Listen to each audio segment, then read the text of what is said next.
बता दें कि समस्तीपुर से इस वक्त की बड़ी खबर सामने आ रही है, जहां मुख्यमंत्री नीतीश कुमार ने अपनी समृद्धि यात्रा के तहत जिले को बड़ी विकास सौगात दी है और सराय रंजन प्रखंड के नरगोगी स्थित राजकीय अभियंत्रण महाविद्यालय परिसर में मुख्यमंत्री ने 827 करोड़ रुपए की लागत से लगभग 188 विकास योजनाओं का शिलान्यास और उद्घाटन किया है।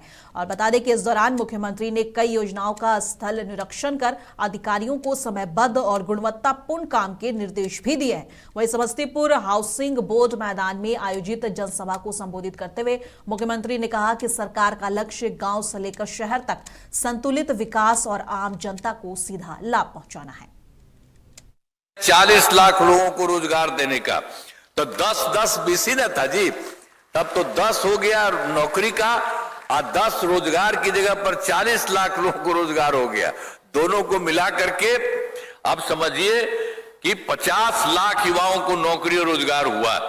अब लेकिन अगली बार के लिए, इस साल के लिए, 5 वर्ष के लिए हमने तय कर लिया है कि 1 करोड़ युवाओं को नौकरी और रोजगार मिलेगा। तो आप समझते हैं कि हम लोगों को जो 10 ही लाख के लिए था तो हो गया रोजगार, अब इसका भी और बढ़ेगा। तो जैसे उसका बहुत बढ़ा दिए रोजगार का, तो उसी तरह से नौकरी का भी बढ़ेगा अगली बार। तो उसके लिए 1 करोड़ युवाओं को नौकरी और रोजगार देने का लक्ष्य रखा गया। और सरकार ने शुरू से ही सभी तबकों का विकास किया है, सब तरह से काम किया है। आप जानते हैं, चाहे हिंदू हो, मुस्लिम हो, अपर कास्ट हो, पिछड़ा हो, अति पिछड़ा हो, दलित हो, महादलित हो, सब लोगों के लिए, सभी के लिए काम किया गया है। बिहार बहुत आगे बढ़ रहा है। जहानाबाद जिले से एक बड़ी खबर सामने आई है, जहां हाईकोर्ट के आदेश पर अतिक्रमण हटाने गई पुलिस टीम पर भीड़ ने हमला बोल दिया। और शकुराबाद थाना क्षेत्र के गुलाबगंज बाजार में हुई इस पत्थरबाजी में 2 पुलिसकर्मी गंभीर रूप से घायल हो गए, जबकि कई अन्य को हल्की चोटें आई हैं। उग्रवादियों ने पुलिस की गाड़ियों को भी निशाना बनाया और उनमें तोड़फोड़ की। जैसे प्रशासन ने अवैध निर्माण गिराना शुरू किया, ग्रामीण आक्रोशित हो गए। शुरुआती विरोध ने कुछ ही पलों में हिंसक का रूप ले लिया और बड़ी संख्या में ग्रामीणों ने पुलिस बल पर ईंट पत्थरों से हमला कर दिया। ये माननीय उच्च न्यायालय के आदेश के आलोक में जिला पदाधिकारी द्वारा मुझे यहाँ दंडाधिकारी के रूप में प्रतिनियुक्त किया गया है। यहाँ पर जो रैयत के द्वारा कार्य किया जा रहा है, तो उसके लिए मुझे यहाँ विधि व्यवस्था के संधारण के लिए भेजा गया है। और यहाँ पर जो कुछ मिसक्रिएंट्स हैं, उनके द्वारा पत्थर चलाया जा रहा है, तो हम लोगों ने अतिरिक्त बल की मांग की। अतिक्रमण नहीं, यहाँ पर जो रैयत है उनके द्वारा माननीय उच्च न्यायालय में एक वाद दायर किया गया था, जिसमें माननीय उच्च न्यायालय के द्वारा आदेश पारित किया गया है। उसके आलोक में जिला पदाधिकारी द्वारा आदेश दिया गया था, मुझे दंडाधिकारी के रूप में प्रतिनियुक्त किया गया है, उसी में कार्य करेंगे। गणतंत्र दिवस समारोह के औपचारिक समापन का प्रतीक बीटिंग द रिट्रीट सेरेमनी नई दिल्ली की विजय चौक पर आयोजित की जा रही है। इस भव्य समारोह में राष्ट्रपति, प्रधानमंत्री और सेना के प्रमुख शामिल होने जा रहे हैं और साथ ही विजय चौक और आसपास के क्षेत्रों में आकर्षक लाइटों की सजावट भी की गई है। आइए आपको सीधे लिए चलते हैं दिल्ली के विजय चौक। गणमान्य व्यक्तियों की मौजूदगी से समारोह की शान बढ़ती है। एक एक करके आगमन हो रहा है भारत के सबसे महत्वपूर्ण व्यक्तियों का। जाना पहचाना ये कारों का काफिला धीरे धीरे विजय चौक पर सलामी मंच के नजदीक पहुंचता हुआ जन समूह में उत्सुकता बढ़ती हुई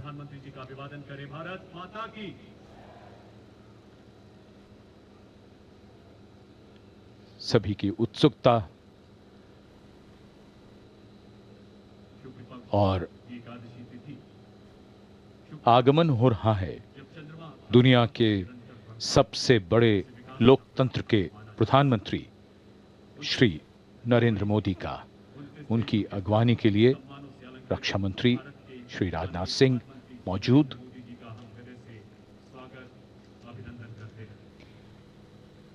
Raksha Mantri Shri Rajnath Singh being the first to greet Prime Minister Narendra Modi here at the venue.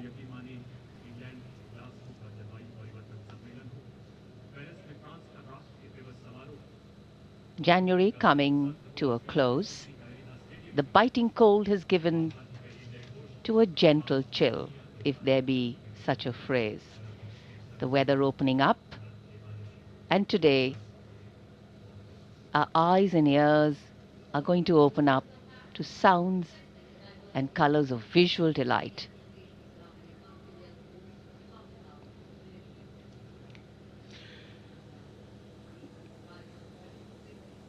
और इधर राष्ट्रपति जी का काफिला अब राष्ट्रपति भवन के मुख्य द्वार की ओर बढ़ता हुआ, ये मुख्य द्वार विशेष अवसरों पर खोला जाता है और जैसा कि हम देख सकते हैं, ये जयपुर कॉलम राष्ट्रपति भवन के प्रांगण के मध्य में। Jaipur column standing at a height of 145 feet.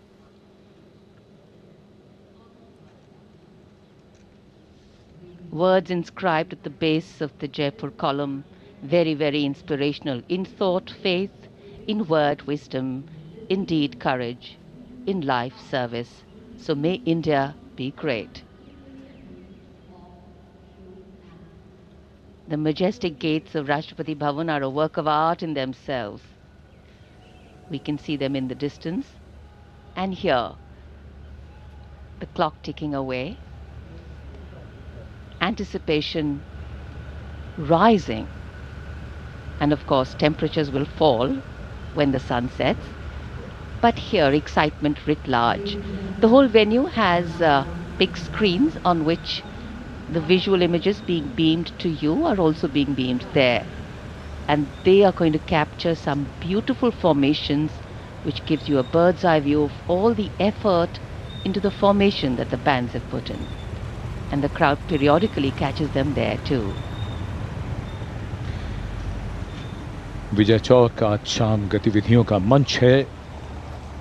Vijay Chowk आयोजन स्थल है बीटिंग रिट्रीट समारोह का, जिसका आयोजन हर वर्ष 29 जनवरी को रक्षा मंत्रालय द्वारा किया जाता है।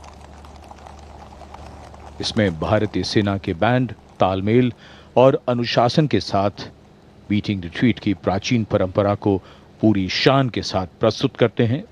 ये समारोह अतीत की याद ताज़ा करता है। समारोह के बाद सेनाओं के लौटने की इस परंपरा का जन्म युद्ध के मैदान में हुआ था।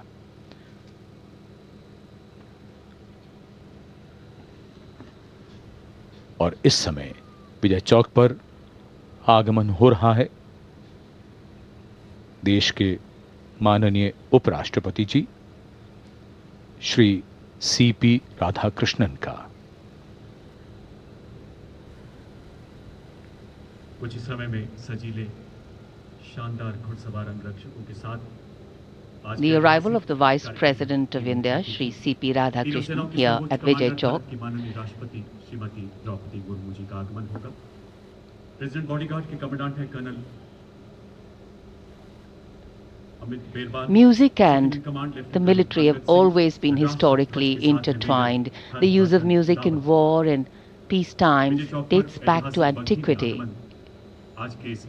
Military bands are composed of professional soldiers and play at ceremonies, parades and public events. So the array of compositions lined up for performance today is varied, and the formations are synchronized seamlessly, very impressively. Here comes the President's cavalcade. Riding to the right of the President's buggy is the Commandant of the President's bodyguards, Colonel Amit Berwal, BSM. To the left of the President's buggy rides the second in command, Lieutenant Colonel Angad Singh Thind. The President's bodyguard, a unique airborne cavalry regiment. Their motto, Bharat Mata Ki Jai. और अब उनके बारे में भी बात हो जाए जिनका संगीत हम सुनने वाले हैं। आज के समारोह के प्रिंसिपल कंडक्टर यानी प्रधान संचालक स्क्वाड्रन लीडर लैमा पोकपम रूपा चंद्रा सिंह हैं और ये बिगुल का उद्घोष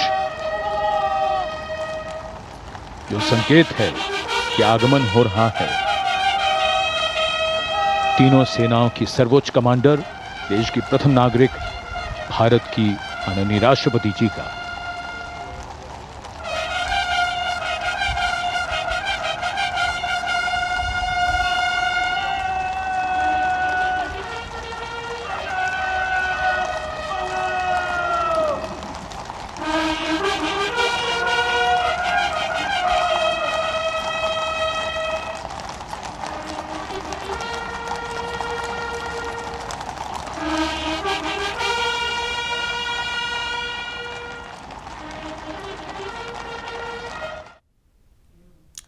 खबरों के सिलसिले में अब आगे बढ़ते हैं। एक बार फिर से नजर डालेंगे बिहार की खबरों पर। बता दें कि किशनगंज के जिला पदाधिकारी ने बिना किसी सूचना के सदर अस्पताल का औचक निरीक्षण कर स्वास्थ्य व्यवस्था की असल तस्वीर सामने ला दी है। डीएम के अचानक पहुंचते ही अस्पताल परिसर में अफरा तफरी मच गई। निरीक्षण के दौरान गंदगी, अव्यवस्था और मरीजों को मिलने वाली सुविधाओं में गंभीर खामियां देखकर डीएम नाराज हो गए। उन्होंने ओपीडी, वार्ड और दवा वितरण केंद्र का जायजा लिया और मौके पर ही संबंधित अधिकारियों को कड़ी फटकार लगाई।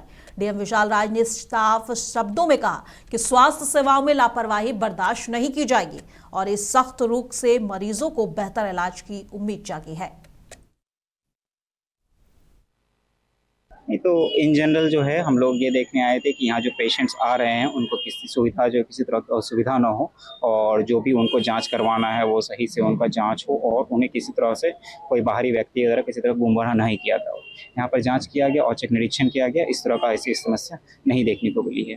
इन जनरल मैनेजमेंट को लेके कुछ समस्याएं हैं, साफ सफाई को लेके और प्रबंधन को लेके, तो उसके संबंध में निर्देश दिए गए हैं और उन सभी चीज़ों पर कार्रवाई सुनिश्चित की जाएगी। जो भवन जर्जर हो चुके हैं उन सभी का ऑक्शन भी करा लिया गया है और उनको भी हटवाने का काम, उनको ध्वस्त करने का काम भी निश्चित रूप से शुरू हो जाएगा। कुछ दिन वापस से वही स्थिति नहीं रहती है, उसमें इम्प्रूवमेंट होता है। हालांकि उसमें आप सही बोल रहे हैं कि स्थिति पुनः कुछ दिन के बाद खराब हो जा रही है, लेकिन उसमें इम्प्रूवमेंट हम लोग इस बार निश्चित करेंगे और हम लोग कार्रवाई भी करेंगे। अगर कुछ साफ सफाई के लेके आगे कोई समस्या होती है, उस पर कोई सुधार नहीं होता है, तो हम लोग कार्रवाई भी कर रहे हैं। उस पर कमी पाई गई है, जैसे सफाई को लेकर और कुछ साइनेजेस जो चाहिए, जो हम लोग बेनिफिशियरी को देते हैं, मदर को देते हैं, वो जो है वो विजिबल होना चाहिए इस पर, मेन एंट्रेंस पर और फिर पैसेज में।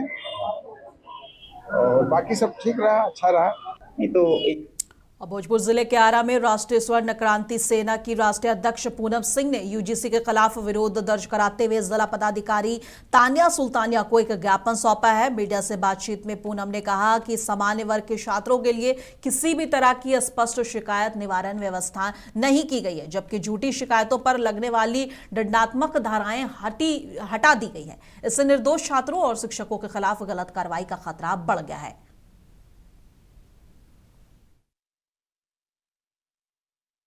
और इतनी जल्दी अपने निजी स्वार्थ के लिए, अपनी कुर्सी के लिए देश को एकता को भंग कर दिया। आज आप सभी लोग देख रहे हैं कि जिस समाज में सभी लोग, सभी जनजाति समाज के लोग, चाहे जो भी समाज के लोग हैं, सभी समुदाय के लोग एक साथ जहाँ हंसते थे, जहाँ खेलते थे, जहाँ पढ़ते थे, और सभी के मन में कितनी बड़ी एक दूसरे के प्रति कट्टरता फैली हुई है। क्या हमारे हित में ये प्रधानमंत्री काम किए हैं? क्या उनके लिए हित है? अपराधी है। इसलिए हम सब आज जम के उनका अवहेलना करते हैं और उनका विरोध करते हैं और इस यूजीसी के खिलाफ हम लोग आज को आवेदन देने जा रहे हैं।